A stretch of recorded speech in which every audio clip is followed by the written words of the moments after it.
it's Marlene. Today I'm going to be starting Lisianthus, which is my first seeds for the 2020-23 season. Today I'm going to be starting two flats or two 72 cell trays, and I have 4 different varieties of Lisianthus.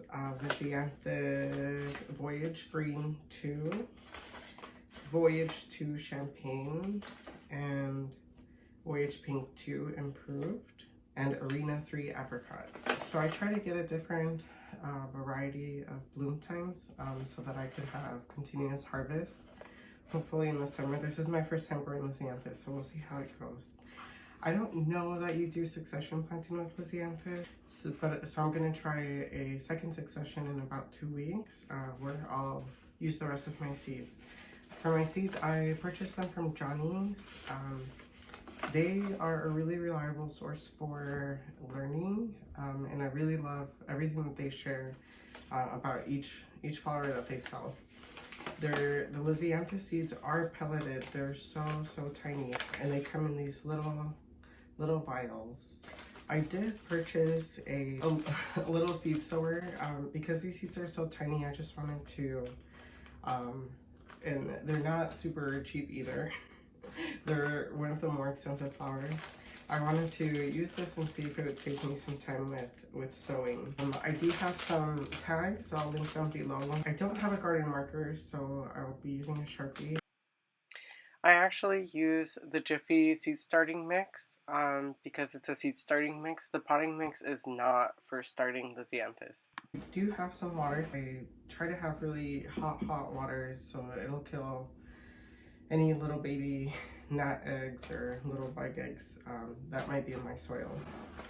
I don't have a planting tray, but I'm hoping that I can, this IKEA bag will help. I'm doing this on my kitchen counter, and I don't know, we'll see how it goes. Lisianthus takes 10 to 15 days to germinate, so I'm not going to be covering the seeds very much. And out in the garden or the field, you can space them. Johnny says you can space them 4 to 8 inches apart. I'll be spacing them 6 inches apart. You sow these 12 to 13 weeks before frost. Today is January 14, 2023, and this is about 14 weeks before my last frost. According to Google, my last spring frost is April 20th, but whenever I purchase plants, more established plants from the a local nursery, they've always told me to not plant them out until about Mother's Day. So around May 10th is when I'll be transplanting these outside, hopefully. There are 3 groups. There's like an early summer and summer through fall group. There's group 1, 2, and 3. 3 of the varieties that I'm sowing fall within group 2, so hopefully I'll have it early summer, probably midsummer. I also got a bottle, just a spray bottle from Target. You can find it at the dollar store, and I'll be using that for all of my sowing. From what I've learned from other people, when you water in your seeds, when you're sowing, you don't want them to fly away or by a big drip of water, so this will come in handy. Little seed sower, there's 5 sizes. Each size corresponds to like the size of the seed. This is the tiniest seed. I'll be setting it at 1. I don't know if you can see that tiny opening in there. The varieties that I chose have a pretty high germination rate. The lowest is 91%, and the rest fall between that and 100. So I'll just be sowing 1 seed per cell.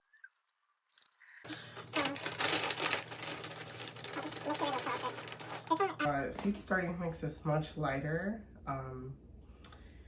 so it's not going to get really muddy and clumpy like potting soil, which is perfect for your seedlings to develop those roots.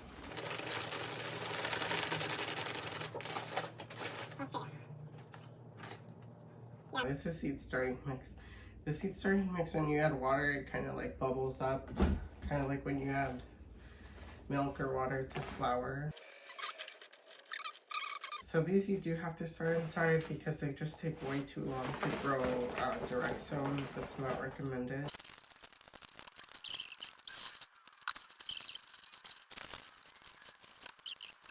Okay, so I filled my trays, and this is just really crooked. This is really hard to do. Okay, so I have my 272 cell trays. These seeds are so tiny. These are pelleted, so they have that yellow coating, so it helps you to see where you're going to be putting them. I'm going to do a few in this seed store. Pour them in here. And let's see if that works.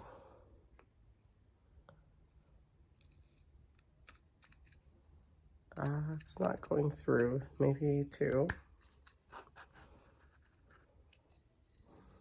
Yeah, that's gonna let out all of them. Okay. And what we can do is you just take your toothpick, lick it, and it picks up a single seed. There we go. One thing that's been hard with starting this flower farm garden is knowing how much of what to plant. I know there's some flower farmers that sell 1/4 acre plants, but I think I'm gonna make one. Oh, you have to be really careful with these because I just crushed the pelleting. Okay, maybe that wasn't a good idea.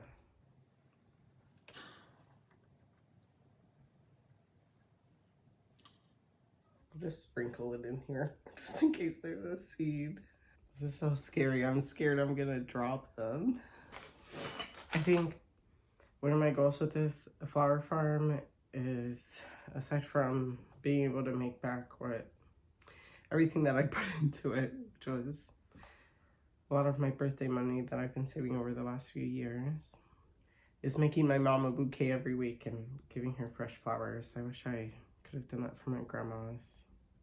If you have any tips on growing Lisianthus, I'd love to know. I love reading how to grow things in books, but I feel like I learn the most from people's personal experiences. Another tip is when you're gonna sow your seeds, do it after your hands are clean and dry.